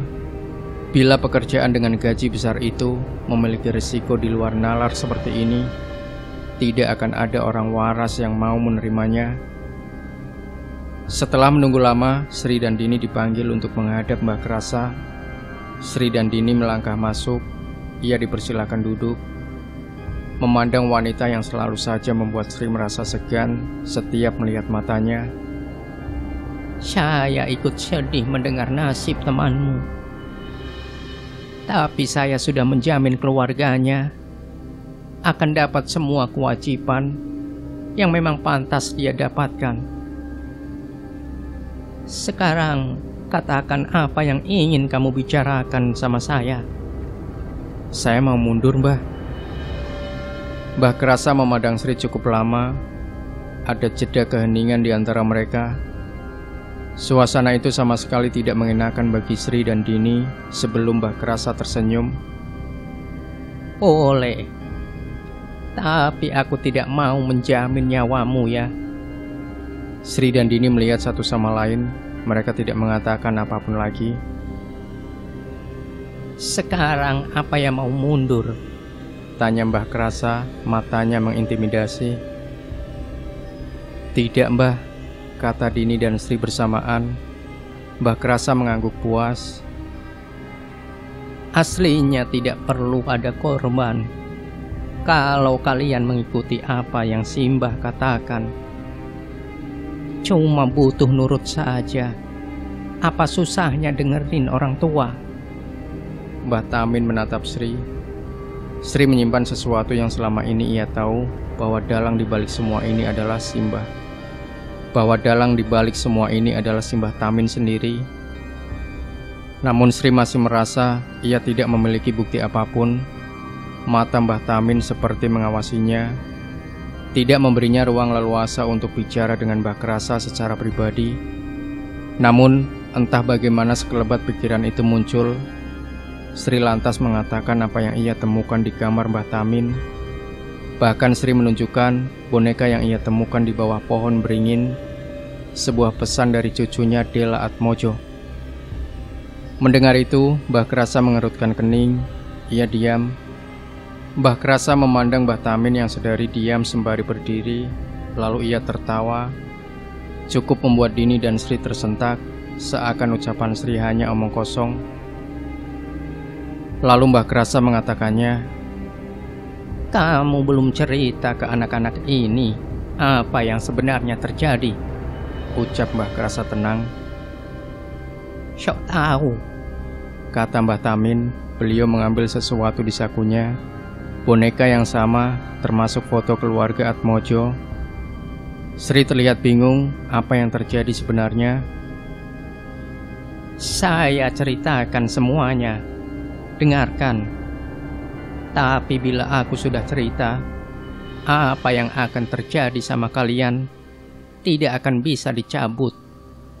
Lantas, kalian harus nurut ya. Nurut sampai Dela bisa selamat, atau nyawa kalian tidak akan selamat, sama seperti Dela." Sri dan Dini masih diam mendengarkan. "Santet 1000 hari itu namanya. Santet yang bisa membunuh garis keluarga besar melalui Sukma anak terakhir. Keluarga Atmojo sebenarnya sudah memiliki musuh di mana-mana. Jadi, asal mula semuanya berasal dari sini. Saya sudah lengah mengawasi keluarga ini. Saya tidak pernah menduga sebelumnya bila Dela akan menjadi korban santet model seperti ini. Dikarenakan santet ini adalah santet untuk para pendosa yang juga akan menghabisi keluarga yang mengirimkan santet ini." Suara Mbah Tamin terdengar keras, menahan dendam kesumat atas insiden ini. Media yang digunakan santet ini bermacam-macam. Salah satunya melalui boneka yang diisi rambut. Keluarga yang ingin dihabisi. Nasib Dela sekarang ada di boneka itu sekarang. Masalahnya, saya tidak tahu di mana saja boneka itu ditanam. Dan ada berapa saya nggak tahu. Boneka yang kamu temukan adalah salah satu dari boneka yang saya temukan di rumah ini. Saya sengaja menanam boneka itu di sana, biar nanti saat waktunya tepat bisa digunakan untuk meringankan beban sakit Dela. Ingat waktu saya mengingatkan kamu jangan membuka pintu, tapi kamu tidak mendengarkan. Sebenarnya keluarga yang mengirim santet ini masih mencari di mana keberadaan Dela. Itulah alasan kenapa saya menyembunyikannya di sana. Karena tempat itu terlalu ramai untuk mencari keberadaan Dela. Karena Dela tidak akan bisa meninggal bila Sang Banarogo belum bertemu dengan Sengarturi. Dela belum bisa mati. Secara otomatis santet ini belum akan menghabisi keluarga Atmojo. Siapa Sengarturi itu? Yang sekarang bisa bangun sewaktu-waktu bila Dela tidak diikat tali hitam itu. Jadi, tanya Sri. Tinggal menunggu waktu datangnya Banarogo buat mencari istrinya. Sengarturi yang ada di tubuh Dela saat ini, bila dia sudah menemukannya, keluarga Atmojo sudah tamat. Bagi Sri, apa yang baru saja diucapkan oleh Mbah Tamin persis seperti dongeng untuk anak kecil yang serba ingin tahu sebuah kenyataan dari dunia yang tidak dapat ia lihat. Rasa seperti kenapa ada hal-hal yang tidak masuk akal seperti ini, namun persepsi itu harus ia pertimbangkan lagi. Terutama saat Sri melihat wajah Dini, ia menampilkan ekspresi ketakutan yang tidak pernah ia saksikan sebelumnya. Ibu dari 2 anak, satu-satunya yang Sri tuakan, meski usia mereka hanya terpaut 2 tahun. Dini memilih menikah muda. Hal itu yang membawanya ke tempat ini, ke tempat di mana ia harus meninggalkan 2 anaknya, membantu sang suami guna menutup kebutuhan dari buah kecil cinta mereka. Dini lebih memilih diam, sembari menutup luka di daun telinganya yang harus ia relakan di bibir Dela atau mungkin Sengarturi. Setelah penjelasan Mbah Tamin yang dirasa Sri bahwa ada beberapa kecil bagian yang seakan tidak diceritakan, membuat Sri merasa orang tua ini memiliki tujuan tersendiri, tidak dapat ditebak, tidak dapat diterka, namun sorot matanya seakan memberitahu ada rahasia yang ia tutupi. Sudah selesaikan penjelasannya, Nak. Kalau sudah, Ibu mau pamit. Nanti biar Suki yang mengantar kamu ke tempat di mana Dela berada. Mbah Krasa pergi. Mbah Tamin pun ikut undur diri. Ia mengatakan bahwa setelah ini, apa yang mereka alami di rumah gubuk alas itu masih belum ada apa-apanya. Dengan apa yang akan mereka saksikan dengan mata kepala sendiri, ada kilatan mata dengan sudut bibir melengkung. Mbah Tamin punya rencana lain. Sugi belum kembali, kabarnya ia akan menjemput sore hari. Sri masih belum tahu di mana Dela sekarang berada. Yang jelas, alas itu bukan di mana Dela disembunyikan lagi. Entah tempat seperti apa lagi. Sri merasa ia sedang dipersiapkan untuk sesuatu yang lebih besar. Ketika Sri sedang mempersiapkan perbekalan yang akan ia bawa, Sri melihat Dini berdiri di luar pintu kamar, tempat ia beristirahat sebentar sebelum perjalanan berikutnya. Entah apa yang dilakukan Dini membuat Sri akhirnya mendekatinya, mempertanyakan apakah ada yang ingin ia sampaikan. Wajah Dini pun tidak tertebak sama sekali. Namun setelah dirasa ia cukup menahan diri, Dini berujar dengan suara gemetar, "Satu dari kita yang akan tetap bertahan hidup sampai semua ini selesai. Saya minta maaf. Saya akan melakukan apapun untuk tetap bertahan hidup." Ucapan Dini membuat Sri kebingungan. Apa yang ia ucapkan, dari mana ia dengar. Setelah Sri mempertanyakan itu, Dini menunjuk telinga cacat. Ia berujar dengan nada yang lebih percaya diri, "Sebelum telingaku putus, Dela membisikkan sesuatu kepadaku. Satu dari kita yang akan selamat untuk berbagi sari bunga dari sisa santet ini." Sebuah mobil hitam yang Sri kenal baru saja masuk ke kediaman Atmojo. Suki melangkah keluar. Sri dan Dini pun melangkah masuk. Setelah berpamitan dengan Mbah Krasa, Sugi pun mengantar Sri dan Dini menuju tempat di mana Dela sekarang berada. "Aku ikut berduka ya Sri, Mbak Din," kata Sugi. Ia tidak henti-hentinya memandang Sri dan Dini yang sejak pertama mereka masuk tidak ada interaksi di antara mereka, seakan memilih untuk diam bersama. Hal itu membuat canggung. Benar dugaan Sri sebelumnya, jalan yang mereka tempuh bukan jalan menuju alas itu, melainkan jalan menuju keluar kota, menuju sebuah desa. Karena ketika mobil masuk ke sebuah gapura, suasana sepi dari kehidupan desa ketika malam langsung menyambut mereka. Banyak rumah yang masih menggunakan gedek di samping kiri kanan. Setiap jengkal rumah saling berjauhan. Dari dalam mobil, Sri hanya bisa mengamati bahwa tempat ini tidak berbeda jauh dari nuansa ketika mereka tinggal di hutan. Masalahnya, Sri belum melihat satu manusia pun di sini. Seakan ini adalah sebuah desa mati. Mobil masuk ke sebuah gang dengan pemandangan yang sama, batu kerikil keras di sepanjang jalan, menambah kesan bahwa desa ini pasti desa pinggiran, jauh dari mana-mana. Dan ketika mobil berhenti, saat itulah Sri melihatnya. Mbah Tamin tengah berdiri di sebuah rumah menyerupai gaya bangunan pondok dengan atap melebar. Rumah dengan kayu jati menjadi corak bahan utama, seakan memberitahu Sri ini adalah tempat yang ia janjikan. Mbah Tamin berdiri di atas rumah, di sampingnya ada Dela. Hal yang membuat Sri dan Dini tidak bisa berhenti melihat hal itu. Mereka seakan ngeri dengan pemandangan itu. Dela berdiri persis di samping Mbah Tamin. Senyumannya menjadi pembuka dari sambutan yang tidak pernah Sri bayangkan. Sugi melangkah keluar, membuka pintu mobil. Sri dan Dini ikut keluar, meski dengan langkah ragu. Mereka mendekati Mbah Tamin dan Dela yang sejak tadi menatap kedatangan mereka. "Mbak Sri ya?" kata Dela, suaranya layaknya seperti gadis muda lainnya. "Terima kasih sudah mau menerima pekerjaan ini." Sri hanya menyambut tangan Dela. Ia masih bisa melihat luka borok dan perut buncitnya.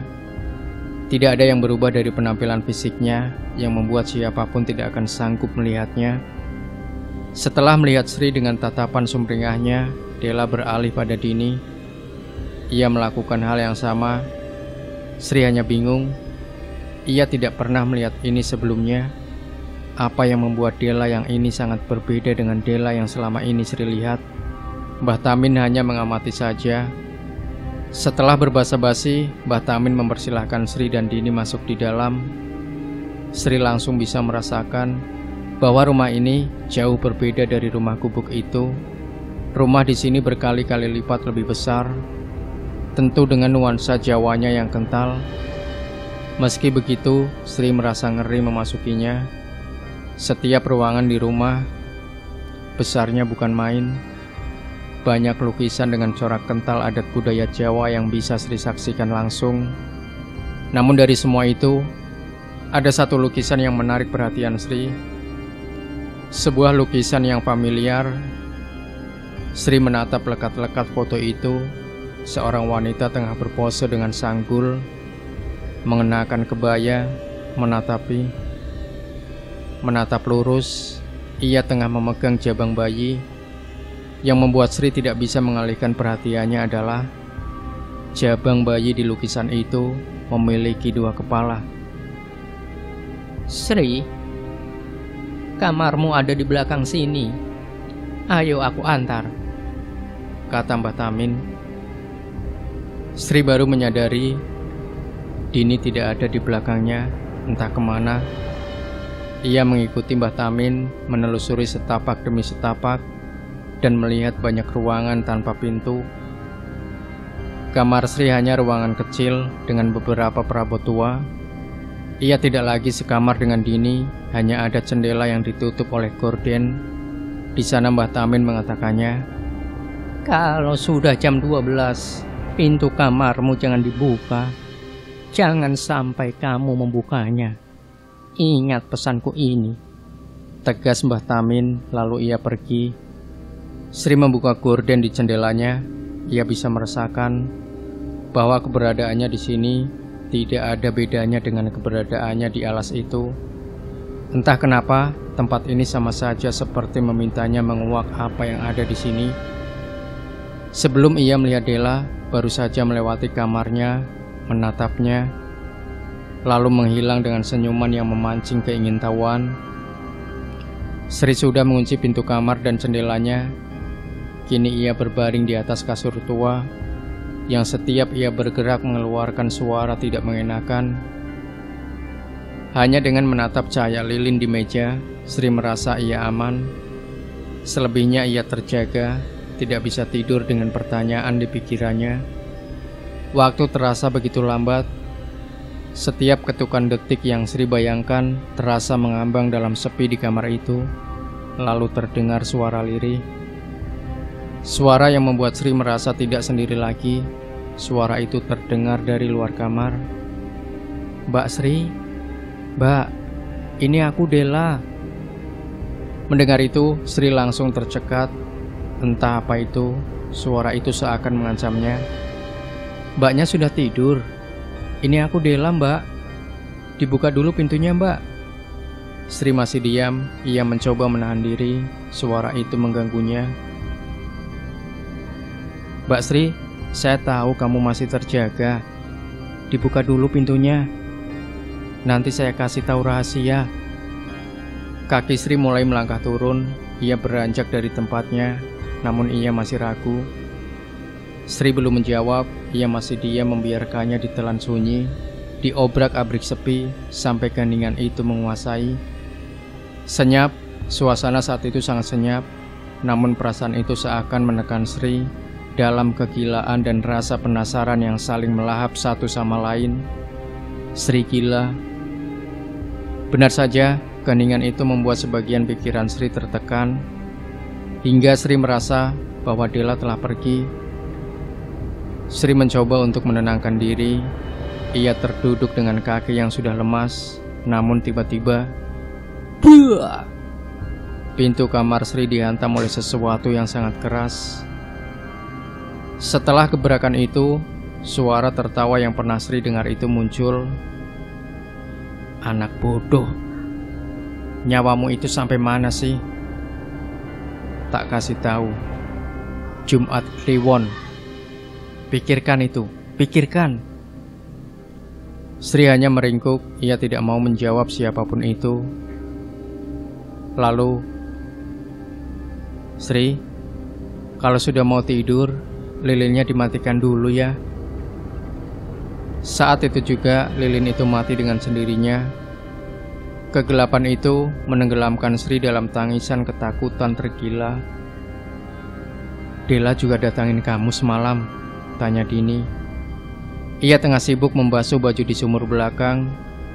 Sri yang baru tiba hanya mengangguk, lalu duduk di sampingnya. "Kalau malam tiba, Dela kumat," kata Simbah. "Simbah yang kasih tahu kamu?" "Iya. Emangnya kamu gak dikasih tahu?" Sri tidak menjawab pertanyaan itu. Ia hanya melihat air mengalir yang ada di hadapannya. "Jumat Kliwon," kata Sri tiba-tiba. Dini mengangguk. Rupanya ia tahu. Siang itu Simbah memanggil Sri dan Dini. Mereka melihat Dela yang tengah duduk sendirian. Ia seperti sibuk dengan dunianya sendiri. "Dela lahir di sini. Makanya saya tidak perlakukan dia seperti saat tinggal di hutan. Setiap sudut rumah ini sudah saya pasang payung untuk orang meninggal. Jadi jangan khawatir." Mbah Tamin menyesap rokok, mengembuskannya perlahan. "Masalahnya sekarang di sini. Besok Kamis Legi, saya mau minta tolong. Bisa kamu cari tahu di mana jimat itu disimpan? Jimat yang buat nyantet Dela." Benar, di malam itu Sri dan Dini masuk ke kamar Simbah. Di sana ia melihat banyak tergantung kepala kerbau yang dipasang di tembok. Selain itu, kamar Mbah Tamin banyak dihiasi kain merah. Bau kemenyan tercium sampai menusuk hidung. Mbah Tamin kemudian melangkah masuk. Ia menyuruh Dini duduk di depannya, membiarkan Sri berada di samping Dini. "Nanti kamu akan melihat kebun tebu. Di sana ada orang. Cari dan ikuti dia sampai ia duduk di sebuah tempat. Mbah Tamin kemudian meminta Dini meminum air degan hijau, memijat-mijat kepalanya. Sambil mengusap-usap kemenyan, ia lalu menghantam kepala Dini dengan telapak tangan.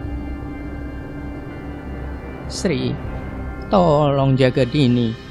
Simbah mau keluar dulu. Mbah Tamin pergi, sementara Dini tersungkur pingsan di dahinya. Ia terus berkeringat berkali-kali. Ia tampak seperti orang yang meracau, mengatakan sesuatu seperti gelap. Namun Sri telaten membersihkan keringat Dini. Ia juga membantu Dini agar bisa tidur dengan posisi yang benar. Ia terus menjaga Dini sepanjang malam. Simbah tidak juga kembali. Semakin malam, Dini semakin kacau. Ia menjerit seperti tengah berlari, nafasnya terengah-engah. Yang membuat Sri tersentak ketika Dini mengatakan, "Bapaknya melihat saya. Bapaknya sudah melihat. Saya dikejar, saya dikejar." Badan Dini tiba-tiba panas sekali. Sri mulai khawatir, namun ia bingung harus apa. Tidak beberapa lama, Mbah Tamin kembali. Ia hanya menepuk bahu Dini, dan ia langsung bangun. Wajahnya nampak kaget, seperti ingin mengatakan sesuatu, namun ia urungkan saat melihat Mbah Tamin melotot, seakan menahan bahwa ia tidak boleh mengatakannya di sini. Mbah Tamin dan Dini keluar. Sri tidak mengerti kenapa Simbah seakan menghindarinya. Setelah menunggu, Simbah memanggil Sri, menyuruhnya agar kembali ke kamar. Perjalanan ke kamar Sri melewati sebuah kamar tanpa pintu. Di sana ada Dela melihatnya. Ia hanya tersenyum menatap Sri. Hal terakhir yang Sri ingat saat melihat Dela adalah ia seakan memberitahu bahwa akhir dari semuanya adalah rumah ini, rumah yang akan Sri ingat sampai akhir nanti. Sri menutup pintu, menguncinya. Ia terlalu lelah malam ini. Apa yang ia lihat ingin ia lupakan dalam tidurnya. Saat Sri memejamkan mata, seseorang membelai rambutnya, memaksanya untuk melihat sesiapa yang tengah mengganggu tidurnya. "Dela," kata Sri saat melihatnya. "Bagaimana bisa? Aku dari tadi sebenarnya ada di dalam kamarmu loh, Sri. Tepatnya di bawah ranjangmu. Apa orang tua itu masih mencari saya? Aku minta tolong sekarang, nyawamu ada di tangan Simbah. Kalau kamu menuruti apa kata saya, kamu akan selamat. Dan tak kasih tahu sumber masalahnya. Kamu percaya sama saya kan?" "Tolong apa?" tanya Sri ragu. Ia masih ingat bagaimana ia melakukan kesalahan fatal itu. Bakar payung orang meninggal itu untuk saya. Dela melangkah pergi. Ia memberikan tatapan terakhir kepada Sri, seakan yakin Sri akan melakukannya. Malam semakin larut, Sri melihat sebuah mobil datang. "Suki," ucap Sri mengawasi dari jendela. Mbah Tamin dan Dini melangkah masuk ke dalam mobil. Mereka pergi dari kediaman ini. Sri hanya membatin kemana mereka pergi dan kenapa ia tidak diajak pergi. Semua ini tiba-tiba mengingatkannya pada pesan Dela, nyawanya ada di tangan Simbah. Meski ragu, Sri membuka pintu. Ia melihat Dela tersenyum berdiri di depan kamar, seakan sudah menungguinya. Sri dan Dela menyusuri rumah. Ia pergi ke dapur, mencari korek dan minyak tanah. Kemudian mulai berjalan di tengah kegelapan malam. Bulan sedang tidak menampakkan diri. Sri berdiri di sudut sebuah pagar. Di sana ada sebuah payung kecil berwarna hijau. "Payung penduso," ucap Sri. "Bakar semua payung ini. Ada 7 payung di atas tanah ini. Percaya sama saya." Sri menyiram payung itu, membakarnya. Setiap kobaran api yang menyala-nyala, Dela tertawa melihatnya. Ia seperti menari-nari. Sri seperti ikut dalam bisikan Dela ketika ia menunjuk di mana saja payung itu disembunyikan. Dan setiap satu payung terbakar, Dela menari-nari. merentangkan tangan, tertawa begitu senang, sampai Sri menatap payung terakhir. Payung itu terletak tepat di depan lukisan itu. Sri berhenti, ia melihat lagi lukisan itu, memperhatikan setiap detail siapa yang dilukis dalam balutan palet warna yang seakan familiar di mata Sri. Apa maksud lukisan itu? Seakan ia mengenal siapa yang ada dalam lukisan. Sampai Sri baru memahami sesuatu, namun Della tiba-tiba berbisik, "Kok ragu, Sri?" Della melihat Sri, mengawasinya dari ujung kaki hingga ujung kepala. Tatapannya membuat Sri merinding. Ia masih tersenyum memaksa Sri melakukannya. "Sudah sadar ya siapa saya?" Sri beringsut mundur, namun Della terus mendekatinya. Sri langsung berlari, sementara Della hanya melihatnya begitu saja. Ia tidak tahu apa-apa. Tidak sampai ia yakin sekarang ia mengerti semuanya. Kenapa ia bisa sampai ada di sini? Siapa Sengarturih dan Banarogo yang sebenarnya? Dan tempat ini, semua ini adalah... Sri tersandung jatuh, Sri merangkak, lantas ia kemudian bersembunyi. Della baru saja datang, suara langkah kakinya, bayangannya ketika melewatinya, seakan membuat Sri hampir kehilangan akalnya.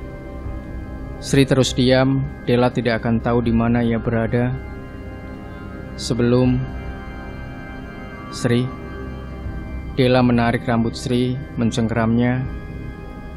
Sri melawan sebisanya, namun ia tidak bisa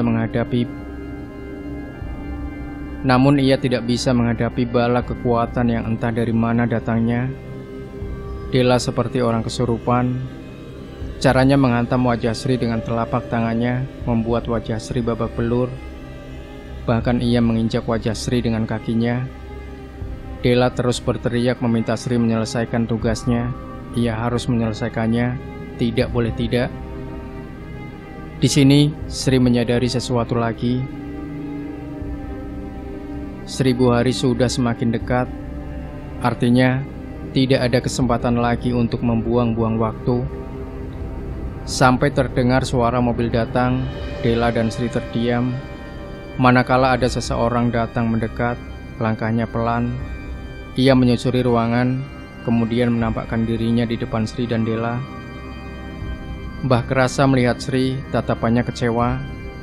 Lalu ia mendelik melihat Della, yang entah bagaimana langsung duduk bersimpuh di depan Mbah Kerasa.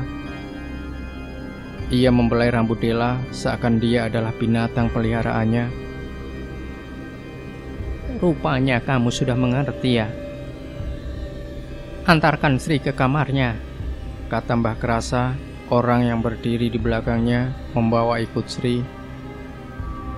Ia hanya bisa melihat Mbah Kerasa yang masih menatapnya. Della hanya melirik Sri dengan tatapan penuh ancaman, seakan ia belum selesai dengan semuanya. Seseorang mengetuk pintu kamar, lalu membukanya. Sri melihat wanita tua anggun itu, tidak ada segan lagi untuknya. Sri justru merasa kesal setiap melihat tatapan matanya yang terbungkus kacamata tebal mengerikan itu. "Sri, tolong bantu saya." Jumat Kliwon bukanlah hari lahir Della, tetapi hari lahir dari orang yang menyantet cucu Anda. Apa saya salah, Mbah? Mbah Kerasa mengangguk, ia mengakuinya. Anda ingin mengakhiri nyawa dia melalui saya dan Dini. Mbah Kerasa mengangguk lagi. Sri tidak tahu harus bilang apa lagi, namun kemudian sebelum tangisannya meledak, Mbah Kerasa membisikkan sesuatu. Tolong. Lalu pergi. Pagi itu Mbah Tamin dan Dini sudah kembali. Seseorang memanggil Sri dari dalam kamar. Ia melihat Mbah Kerasa duduk bersama Della di tengah meja. Sri melihat kotak itu lagi. Lantas Dini mulai membukanya dari dalam. Dini mengeluarkannya, pasak jagor. Semua orang menatap Sri. Pasak jagor boneka yang Sri lihat nyaris sama persis. Jadi Mbah Tamin dan Dini semalaman mencari benda ini. Di badan boneka ada lilitan rambut kusut yang sama persis seperti Sri lihat, mengingatkannya pada Erna. Nanti malam kita akhiri. Della mendekati Sri, ia menatap Sri seakan ingin tahu. Tatapannya lebih lembut. Ia berucap dengan suara lirih, "Terima kasih ya kak, saya nggak akan pernah lupa jasa kamu." Sri hanya mengangguk, ia sudah tidak peduli. Setelah memotong rambut Sri dan Dini, Mbah Tamin mengikat rambut itu pada boneka. Di belakang rumah, ia sudah memutari 3 lubang galian itu, tempat Della, Sri dan Dini terduduk di dalamnya. Mbah Tamin duduk menyirami boneka itu dengan air, sementara bau kemenyan semakin menyengat. Tangan dan kaki mereka diikat dengan ranting muda daun kelor, sehingga ketiga-tiganya tidak ada yang bisa bergerak. Hanya pasrah di dalam setiap lubang yang sudah digali untuk mereka semuanya. Mbah Tamin perlahan mencabut satu persatu rambut itu. Terdengar sebuah suara yang tidak asing. Sebuah kerbau meraung. Sri yang sudah terjebak dalam lubang tidak tahu apa yang terjadi. Karena setelah suara itu hilang, ia mendengar Della dan Dini menjerit, lalu hening. Hening, sesuatu baru saja membasahi tubuh Sri, baunya amis. Darah-darah kental itu membuat Sri merasa tidak nyaman. Tanpa sadar, ketakutan sudah merasukinya. Ia tersengal karena di dalam lubang itu, Sri kesulitan untuk bernapas. Tiba-tiba, Dini berteriak lagi. Kali ini ia meronta, dari suaranya seperti ia tengah disiksa. Suara Dini, lalu suara Della. Suara mereka saling bersautan satu sama lain. Sri yang tidak bisa melihat apa yang terjadi, hanya bisa gemetar, menahan ketakutan yang semakin menguasainya. Mbah Tamin sedang membalas perbuatan si pengirim santet. Lalu Sri merasakan tubuhnya mati rasa. Rasanya seperti terjebak dalam keadaan tidak sadar. Seakan Sri tidak lagi merasakan apapun. Namun, rupanya itu hanya awalnya saja. Sebelum merasa sakit seakan merobek-robek daging di tubuhnya, Sri berkelakar.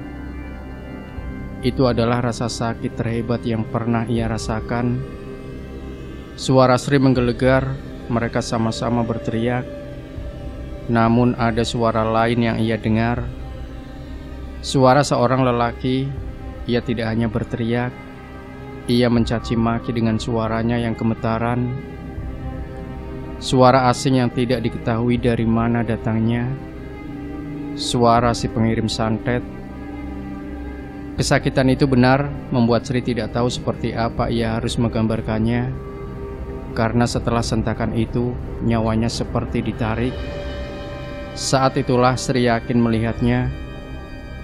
Della selama ini menggendong seorang wanita. Ia memiliki perut buncit. Hanya saja sosok itu tak berkaki. Selama itu juga Sri melihatnya lagi. Selama Della dikurung dalam keranda bambu kuning, sosok wanita itu mendampinginya, menjilati borok dan luka biru Della dengan lidah panjangnya, yang selama ini Sri lihat seperti penyakit menjijikan. Dan sosok itu melotot melihat Sri. Lalu Sri melihatnya sosok yang datang bertamu pada malam itu. Rupanya adalah seorang lelaki. Sri tidak mengenal siapa lelaki itu. Hanya saja si lelaki mengacak-ngacak kamar Simbah. Namun tampaknya ia tidak mendapatkan benda yang ia cari. Lalu ia mengambil kain hitam itu, menukarnya. Ia hanya meninggalkan sebuah patek, peti mati, bertuliskan Atmojo, lalu pergi begitu saja. Lingkaran itu seperti berputar. Sri menyadarinya, kini mereka terikat satu sama lain. Santet Sewutino sebenarnya adalah santet yang tersambung satu sama lain. Lelaki itu, ia memiliki sesuatu yang sama seperti Della, kembar. Hanya saja ia senantiasa berjalan di belakangnya. Kakinya panjang, nyaris 2 kali tinggi si lelaki. Ia terus-menerus mengikutinya. Banarogo. Sri terbangun dengan kaki lumpuh. Ia melihat Mbah Tamin menatapnya. Di depannya, Dela berdiri, meski berlumuran darah yang sama seperti Sri. Dela menatapnya. Ia membungkuk berterima kasih. Dini hanya duduk, matanya kosong. Mereka semua sama, berbagi rasa sakit. Namun tidak bagi si pengirim santet. Mungkin ia sudah tewas saat ini. Mbah Krasa mendekati Sri, memberinya handuk untuk membersihkan badannya. Ia ikut menuntun Sri, membasuhnya dengan air, lalu mengantarkannya ke kamar. Ia butuh istirahat sampai tubuhnya pulih kembali. Sri hanya diam saja. Ia terus mendengar Mbah Krasa bahwa si pengirim pantas mendapatkannya atas perbuatannya selama ini terhadap keluarganya. Bahkan Mbah Krasa sudah berjanji Sri akan mendapatkan sesuatu yang pantas. Uang bukan masalah baginya. Setelah Mbah Krasa selesai memandikan Sri, ia mengantarkannya di kamar. Untuk terakhir kalinya mereka saling melihat satu sama lain sebelum akhirnya Mbah Krasa bersiap untuk pamit pergi. Namun Sri mengatakannya, "Yang sebenarnya jahat di sini dia apa Anda, Mbah?" Ucapan itu membuat Mbah Krasa menghentikan langkahnya. Tangannya yang tengah membuka pintu kembali menutupnya. Senyuman yang tadi terpancar di wajahnya kini kian pudar menatap Sri yang penasaran. Mbah Krasa lantas duduk. Ia menatap wajah Sri. Mereka saling menatap satu sama lain. Kamu pernah dengar peribahasa ketidaktahuan adalah berkah dari Tuhan? Sri yang mendengarnya menegang. Kuncoro, apakah itu nama keluarga yang semuanya sudah Anda habisi? Dan untuk membalasnya, ia sampai rela menggadaikan nyawanya biar keluarga Anda menerima balasan. Mbah Krasa menatap Sri. Ia tersenyum. Sudut bibirnya seakan memuji dan memberi pujian. Betapa Sri pintar dalam menghubungkan semua ini. Hanya dengan mengikat batin antara Sri dan Kuncoro, Sri langsung tahu semuanya. Lalu, kata Mbah Krasa menunggu kejutan lain, Sengar Turih dan Banarogo adalah peliharaan Anda, yang Anda jadikan alat untuk menghabisi semua keluarga Kuncoro. Tapi rupanya keturunan terakhirnya bisa menangkap Banarogo, menggunakannya agar Sengar Turih bisa menyiksa Dela sebagai gantinya. Ia yang menerima semua dosanya. Mbah Krasa tersenyum lalu tertawa. Ia terhibur dengan semua ucapan Sri. Lantas ia bertanya, kamu mau mati di sini? Apa kalau sudah sampai di rumah? Sri hanya diam. Ia tidak mengatakan apapun lagi. Kamu akan tetap hidup. Mbah sudah yakin. Sedari awal, kamu yang paling berbeda dibandingkan yang lain. Nyawamu tidak ada harganya bagiku. Tapi jangan ceritakan kepada siapapun sebelum saya meninggal. Mengerti?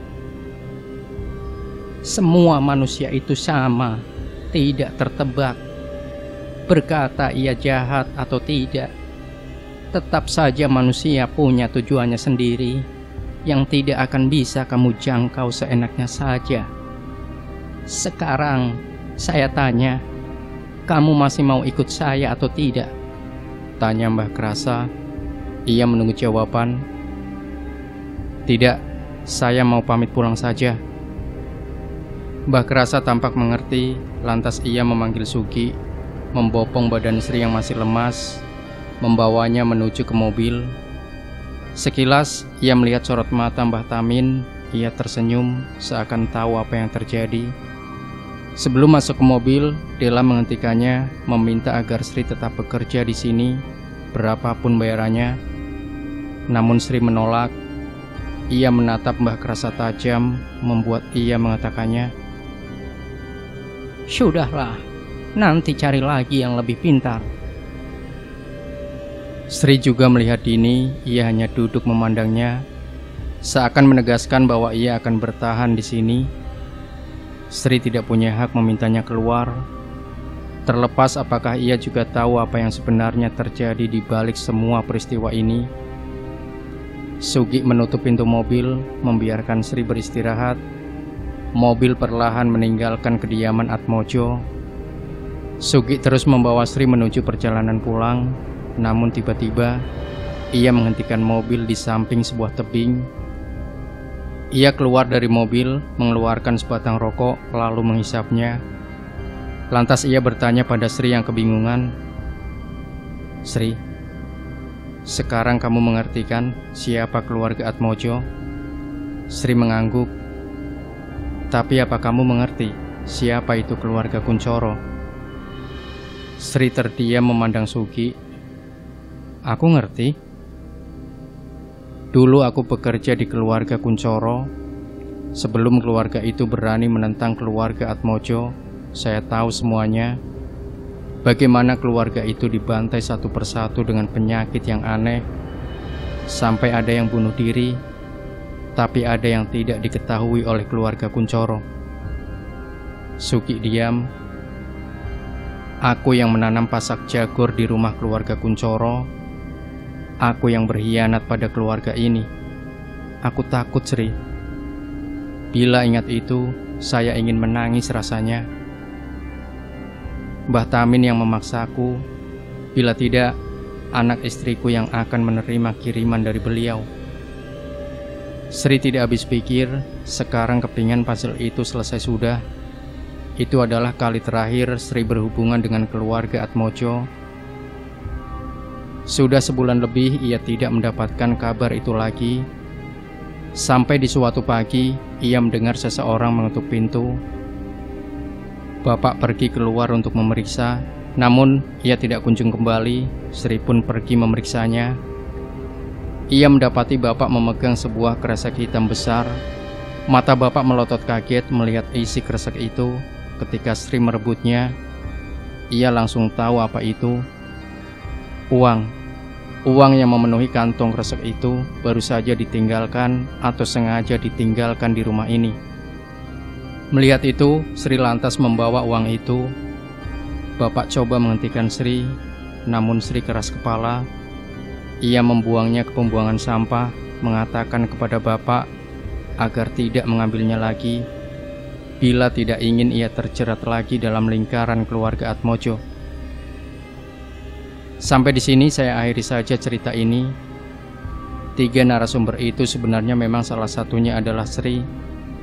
Namun 2 narasumber lain adalah beberapa orang yang mengaku tahu cara kerja ilmu hitam seperti ini.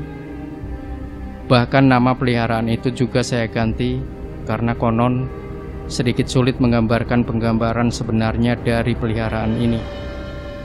Yang paling saya ingat dari ucapan Mbak Sri adalah, semua orang besar di negeri ini pastilah punya pegangan, jadi tidak usah kaget. Kalau tidak, ya mudah buat cara matiin dia. Saya pikir cerita ini adalah cerita tergila yang awalnya saya dengar dari tukang pijit. Sampai setelah mendengarnya langsung, saya langsung merasa bahwa cerita ini akan bagus bila saya angkat. Saya tidak tahu harus ngomong apa sebagai penutup, karena kalau ingat ini, rasanya saya cuma milih diam saja. Yang jelas, apa yang kamu lakukan di dunia kelak akan dipertanggungjawabkan, karena itu ada. Demikian sahabat Sejuta Kisah.